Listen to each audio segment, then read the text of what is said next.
Elias Boudinot is a former president of the United States. This is what he wrote in 1815. When America was first discovered by Columbus, it was comparatively well peopled by some hundreds, if not thousands of tribes of different nations, from the coast opposite to Kamchatka to Hudson's Bay. Their numbers have not been known, neither can they be known at this day. But to form some general idea, by reasoning on the subject, we will give the numbers of the nations that have come to our knowledge at different times. And then he goes on to name 190 nations. Now, this is 1815.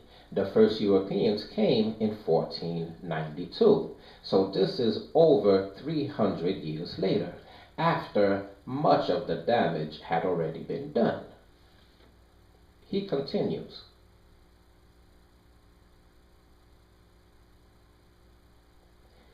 Here then are 190 different nations, each having a king or sachem over them, of whom we have had some knowledge, though many of them are not now known. What then must be the number of the nations on this continent, could they all be known?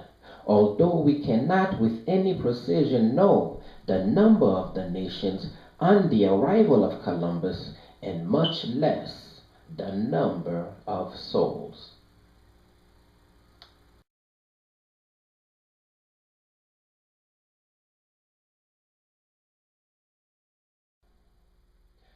This is what Captain Marryat had to say about the ruins at Palenque and the Native Americans who lived there.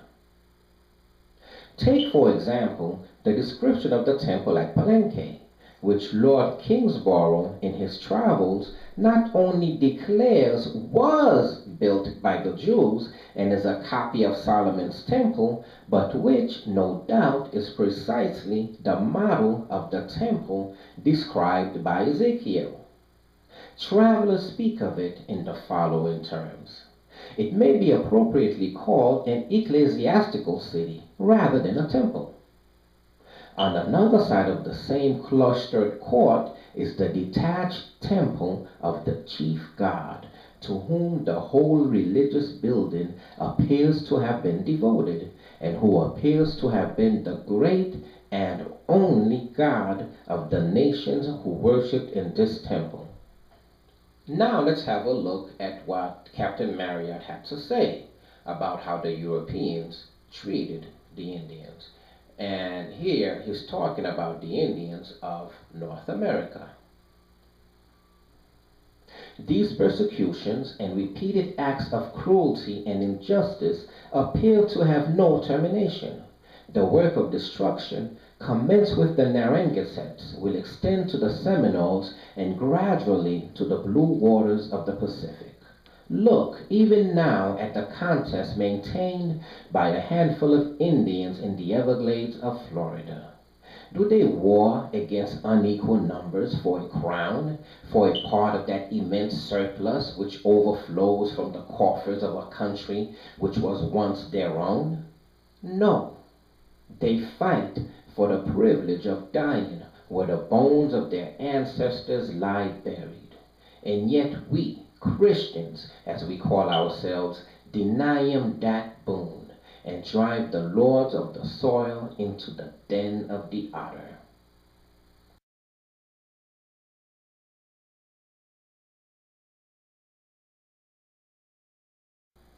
Christopher Columbus wrote that the islands that he encountered were very populous. And he also wrote that the natives of the island that he named Hispaniola, those natives called the island Haiti.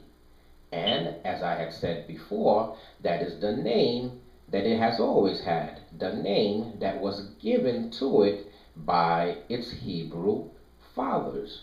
And so Columbus wrote to the queen that the natives call the island Haiti, This was in 1492, when the island eventually became free of its conquerors, free of its oppressors. It returned to the name of Haiti. It's also very important to note that Christopher Columbus also found Africans living on the island. Africans that had been living there probably for generations.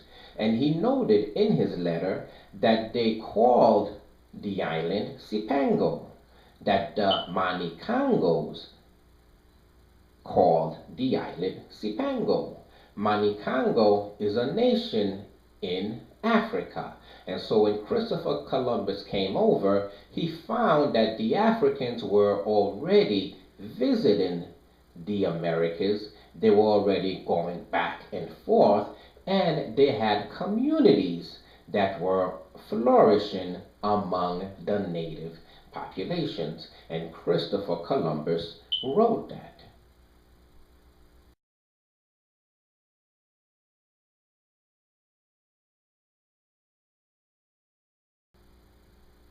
North America and South America are two large continents that range from the North Pole through the equator down almost to the South Pole itself.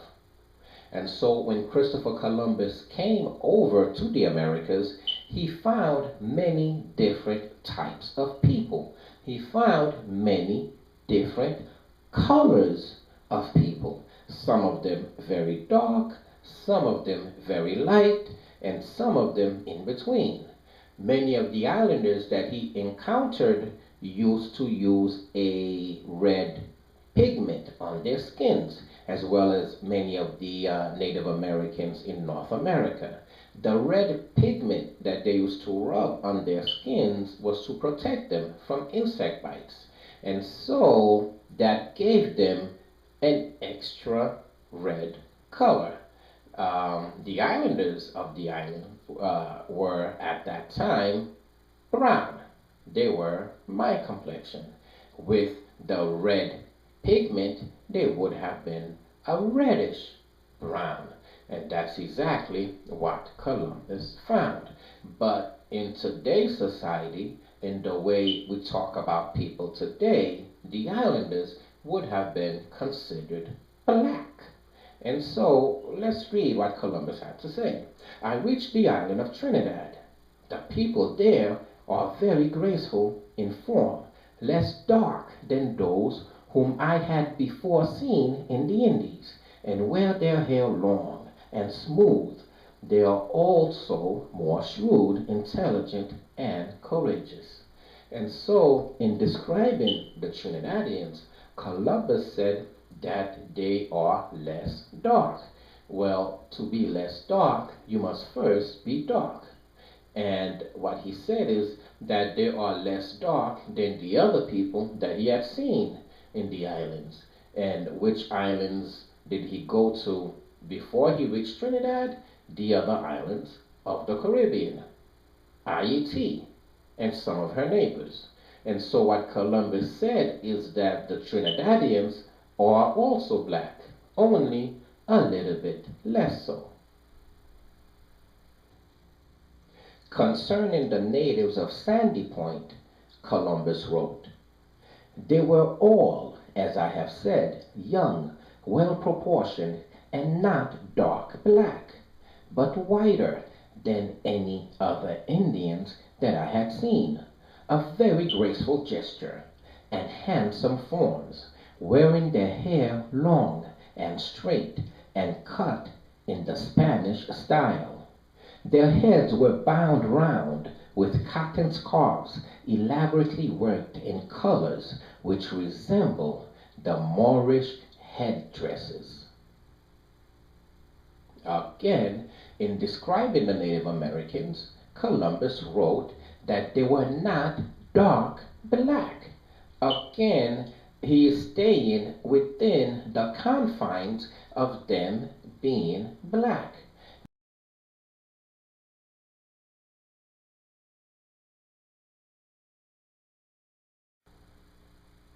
That Columbus wrote that he had always read that the world is round is very telling.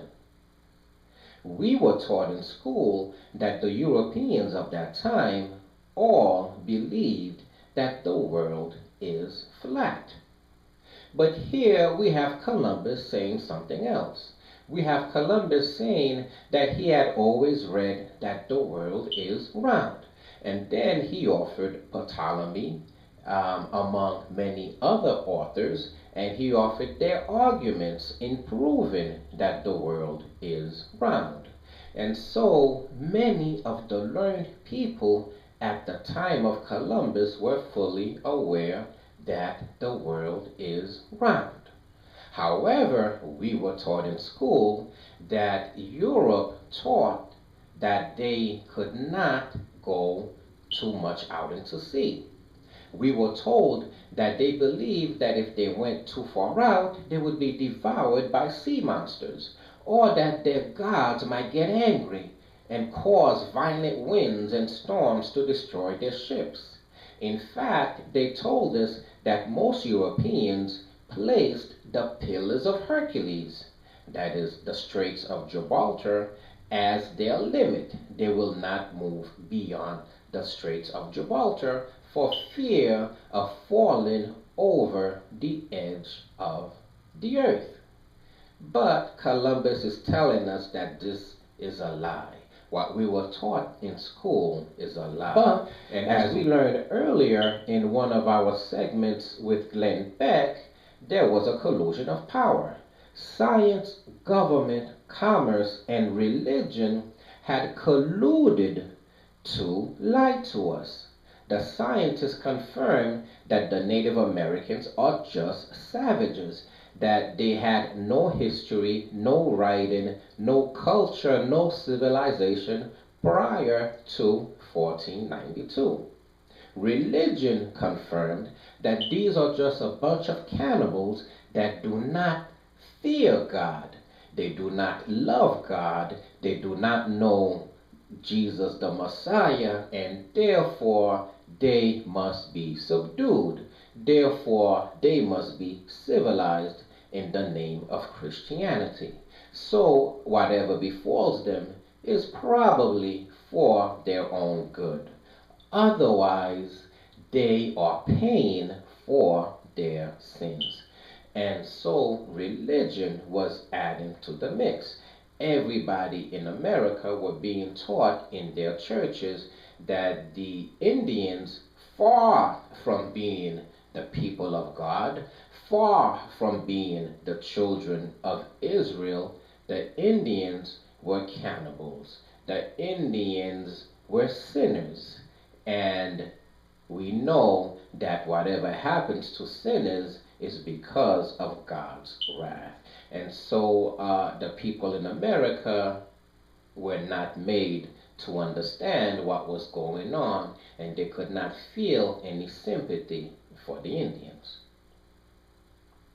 And in ending, let me see if there's something that I can share with you.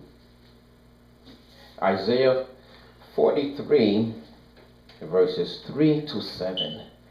For I am the Lord thy God, the Holy One of Israel, thy Savior. I gave Egypt for thy ransom, Ethiopia and Sheba for thee. Since thou wast precious in my sight, thou hast been honorable, and I have loved thee. Therefore will I give men for thee, and people for thy life. Fear not, for I am with thee. I will bring thy seed from the east, and gather thee from the west. I will say to the north, give up, and to the south, keep not back. Bring my sons from far, and my daughters from the ends of the earth, even every one that is called by my name.